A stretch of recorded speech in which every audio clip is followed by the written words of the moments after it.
Between last weekend's New York City Comic Con and the regular news cycle, this week has treated us to some tasty and maybe not so tasty Marvel morsels.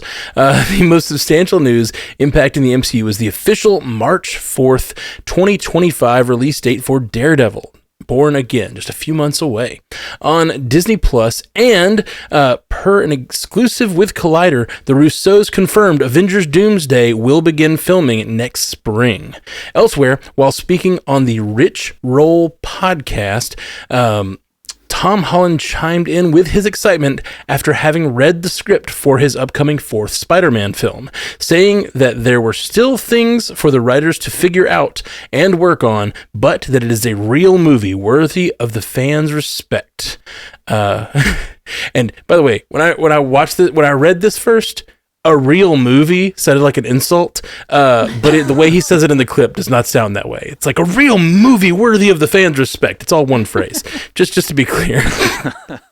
Finally, today, Disney removed Blade, which was slated for November 7th, 2025, from its release calendar. A big week of news regarding red-clad Marvel heroes hailing from the Big Apple.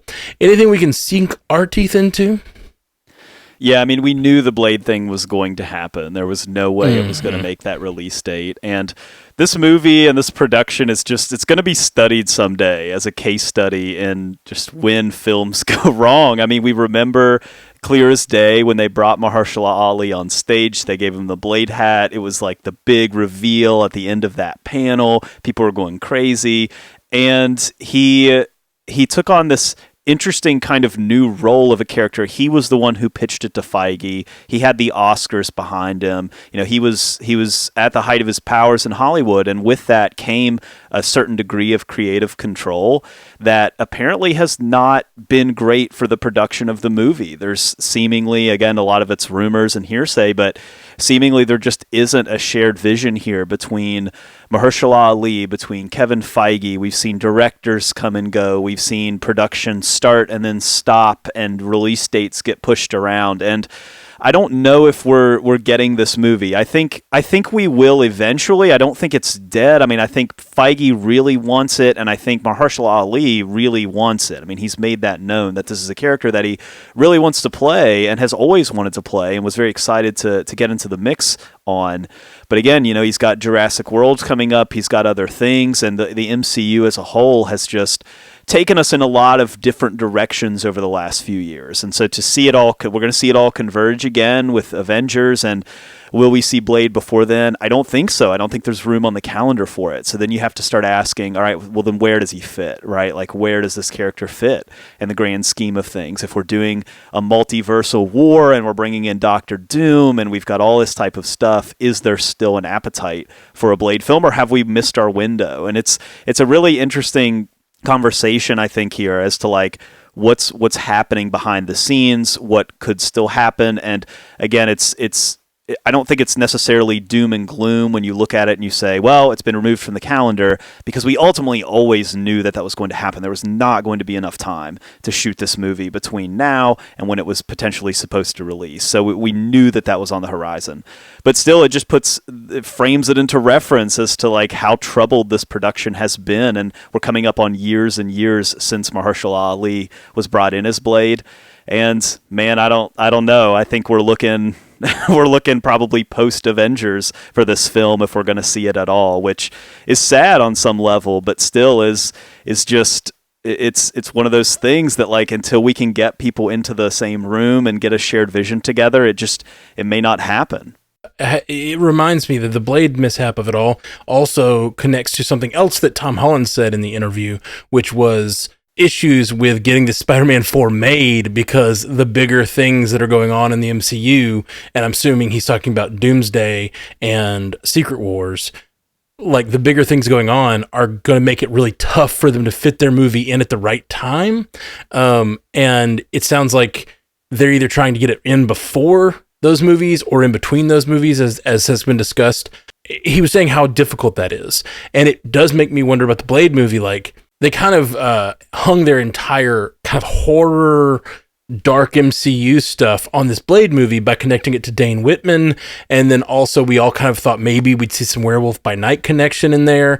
And then that's not going to be able to happen. So not only is it holding up the Blade movie, it seems like it's also holding up the character of Dane Whitman, like he's just not going to be able to show up probably because that's where he's planned for next. And so I've speculated in the past things like Shang-Chi, like I think they're waiting on these Avengers movies to happen so they can make another Shang-Chi movie. And it's like, it's just not going to be able to happen because they keep pushing things back. And it's just sort of a bummer that these big plans they had for phases 4 and 5 and 6 have seemed to, like, big chunks of them have gotten left behind or pushed back to the point that it feels not as relevant anymore.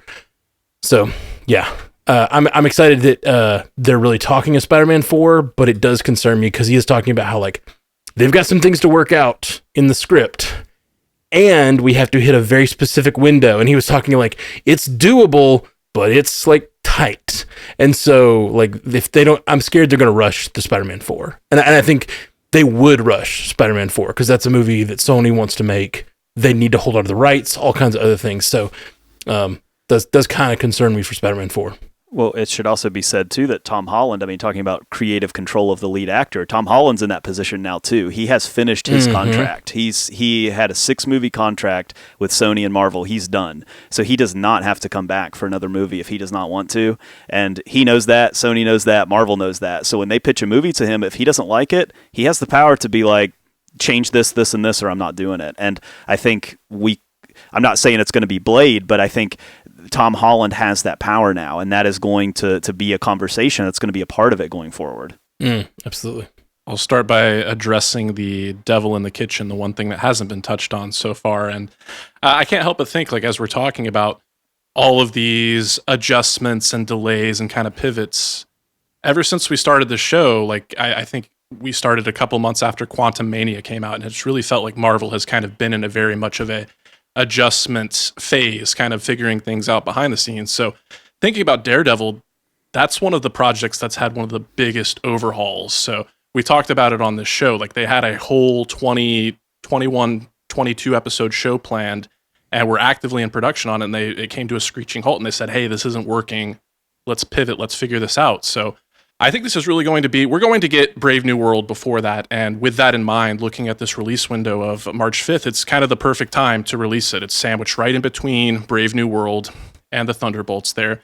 And actually looking back on it, it's almost 10 years to the date when that first season of Daredevil came out on Netflix. Anybody feel old yet? But yeah, it was like April 2015 that first season came out. So yeah, we're almost 10 years removed from that. Wow. Brave New World will come out first, so that'll be our real first taste of what, like, you know, something that's gone through some major overhauls looks like. But I am super encouraged and excited for Daredevil, and I have to imagine that a trailer's just around the corner here.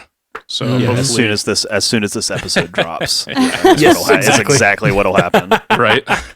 I gotta say, like, that's so freaking exciting, Jay Sky, to lay it out that way. That we're gonna have February Brave New World. Then we're going to have, you know, I'm assuming they're going to do weekly releases of Daredevil, which we've never gotten to cover Daredevil weekly. You know, I'm so pumped for that. Yeah. And then that's going to lead us directly into that May time period for the next movie. And that's just going to be such an exciting time for us Marvel fans. Yeah, I think next year is going to be, I hope, the revival of the MCU, not just for us hardcore fans, but for, you know, reintroducing it to people or introducing it new to people. I think Daredevil will be a great gateway for people to enter the MCU because we know that they're trying to make the shows a little less connected to the overall story, but it'll still matter, you know, when it needs to matter. And who doesn't? I mean, Daredevil's iconic at this point. I think that Charlie Cox show on Netflix made an iconic character even more exalted and lauded around the world. Yeah. So I think when I look through these things, that's definitely the thing I'm really excited to see. I was so happy when they trimmed it back from the 19 episode count. I remember when they announced that and I was like, that is crazy. Don't do that. We don't do that anymore. I mean, that was unreachable. And I think that, like Blade, that episode count was a casualty of the overhaul that MCU has been doing since all the things that came out post-pandemic. So I'm really jazzed for that. The hype around it, I think, at the Comic-Con was really excited. And Spider-Man's the other thing that I'm kind of perked up because I was like, oh, cool, this is like actually going to happen, like for real. But how is it going to happen in this short time frame is going to be interesting. I personally like that Tom Holland's getting to kind of be involved a little more. I think he still has a lot of buy-in for that character, and I think that even though he could be done, there's still more to tell. And I want to see him and Zendaya back on the screen together. So cute. Well, that's the other big thing he said in the interview was that I feel like he's so bad at leaking things. He's so bad about it. But one of the things he said was him and Zendaya were reading the script together. Yeah. Which means she's a part of the script, and I'm assuming their story is a big part of the script. So, like, yeah, that's interesting little tidbit that came out in that interview. Yeah, I'm glad we brought it back to Tom Holland and Spider-Man because I did want to say, like, I love Tom Holland. I think he's great. He's probably overall my favorite Spider-Man. Like, Spider-Man Homecoming is my favorite of all the Spider-Man films. But that being said, like, his comments, I'm glad you provided the context of having seen the clip there, Matt, because I did not watch the clip. I just read the comments, and I will be honest, there was a little bit of like, it's a real movie. What does that even mean? It's a real movie? Like the way it was written in the quote did not serve justice. It was just the way it came out of his mouth. It's a real movie worth the blah blah blah. You know, like he said it all. I mean, he's the emphasis was on movie, not real. Yeah. So he's an actor talking about his leading vehicle. Of course, he's going to be effusive and talking positively about it. So the comments didn't hold that much weight for me. But my real takeaway was like the fast tracking for this film that we've talked about, and him talking about how the writers really are kind of like in a fever pitch to get this thing right. And I just come away from it really getting the sense that I don't know if we have an official release date for it, but it feels like it's going to fall in between Doomsday and Secret Wars, which makes a lot of sense, like knowing that it's going to be a multiversal story. We're going to have, our Peter Parker, who arguably has the strongest relationship with Tony Stark, who will emerge as Doom in Doomsday. And then, that makes a lot of sense to set Peter Parker up for a multiversal story, kind of like, if there's a Tony Stark variant, what other variants are out there? And let me go, find some people to help fight this fight.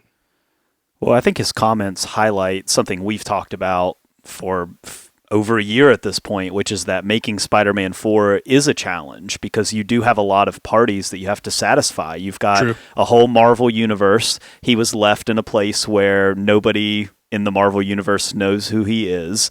Then you've got the whole Sony-verse that's happened, and we've seen these other Spider-Men come across the multiverse to join him, and what happened to them. And there's this obvious want to connect him to Venom and connect him to all these other things. Sure. And then you've got the wider MCU of it all. You've got these multiversal threats, and it's just, you can't really have Tom Holland Spider-Man swinging around, stopping bank robbers in between Secret Wars and Avengers Doomsday. It doesn't make sense. It has to connect to those stories, I think, in a way, because they're so big, and we would presumably have a connective tissue between those two Avengers films like we did in Infinity War and Endgame, where one led into the other. So I think his comments of saying there's just the hard thing about making this movie is there's just the wider picture. He's highlighting something that I think is very obvious here, and that you can look at it and say, okay, well, that means this movie's going to fail. But I think he's just trying to say, well, look, there's just a lot of cooks in the kitchen on this thing, and there's a lot of storylines, and we really have to get on the same page about what we want this movie to be. And so there's work to be done. Right. And when you see the headline, it's like Tom Holland says script still needs work.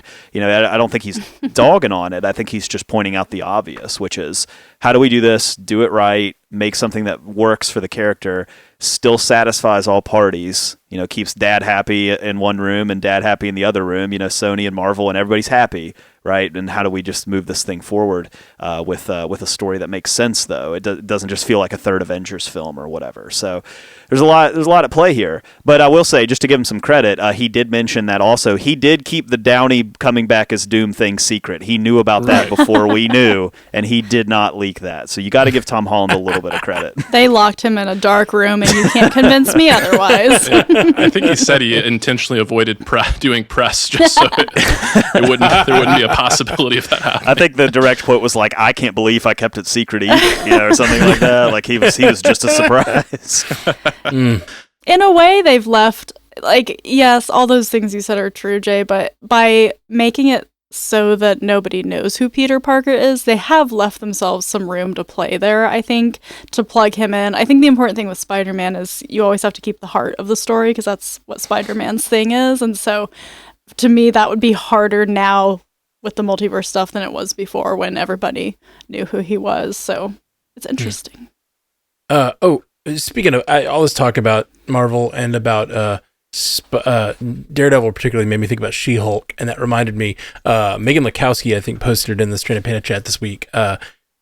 She posted Comedy Bang Bang episode this week, had the last episode of Comedy Bang Bang had Tatiana Maslany on, and it was just a lot of fun. I don't know if you guys, if anybody out there listens to Comedy Bang Bang, it's kind of a weird podcast if you don't know anything about it, because it's an improv podcast, so they literally like yes and everything, and so they were like making up weird stories about She-Hulk and stuff, so it's not really like an interview, but it is a lot of fun to hear her like talking about She-Hulk, and she sort of like makes up a little thing about how she's like, oh yeah, I'm suing Disney because it's really smart to sue Disney. Like there's all these, because there's rumors about it in the world that her and Disney are fighting about Deadpool and Wolverine, and she's kind of like trying to dispel those in this improv scene, but it's sort of confusing if you don't know the podcast. But it's really good. It's funny. I'm glad you brought that up, because that provides some context to some headlines I saw but didn't have the opportunity to properly vet, and they were saying that Tatiana Maslany was joking about suing Disney for cutting She-Hulk from Deadpool and Wolverine. So apparently that sounds like it was a joke. As awesome as and appropriate it would be to have your fourth wall breaking character meet up with your other fourth wall breaking character. But yeah. Right, yeah. And based on the way she's joking in the thing, it almost sounds like none of it is true, like her ever being in Deadpool. Yeah, it seemed like it's just like, it was all like people on the internet saying these things have happened, and she's like, yeah, none of that's real, you know. But it's weird because it's an improv scene where she's basically saying it's all real, and it's confusing, but it's very good. It's very funny. That show's always really funny. And then the back half of the show is a lady from Marvel, like an executive from Marvel, comes in to talk, and it's like a whole, it's very funny.